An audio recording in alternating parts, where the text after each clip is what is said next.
নমস্কার বন্ধুরা, GK3SNC চ্যানেলের তরফ থেকে জানাই স্বাগতম।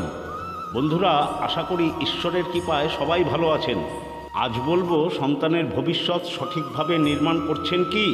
তাহলে চলুন দেরি না করে শুরু করা যাক। শ্রীকৃষ্ণর উপদেশ।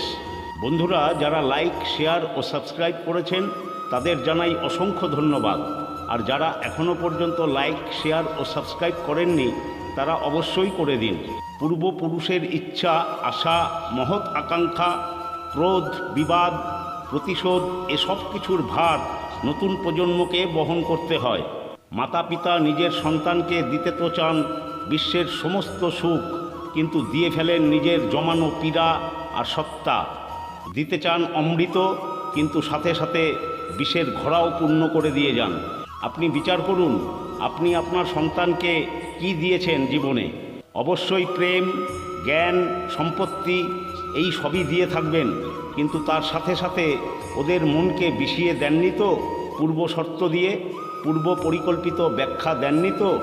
ব্যক্তির সাথে ব্যক্তির, সমাজের সাথে সমাজের, রাষ্ট্রের সাথে রাষ্ট্রের এই সংঘর্ষ পূর্ব ব্যাখ্যার থেকে নির্মিত নয় কি? হত্যা, মৃত্যু, রক্তপাত এসব কি পূর্ব ব্যাখ্যা থেকে জন্মায় না?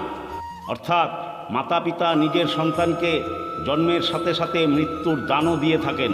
প্রেমের প্রকাশের সাথে সাথে ঘৃণার অন্ধকার উপহার দেন। আর অন্ধকার মনের হোক, হৃদয়ের হোক বা বাস্তবিক হোক, তার থেকে কেবল ভয়ের উৎপত্তি হয়।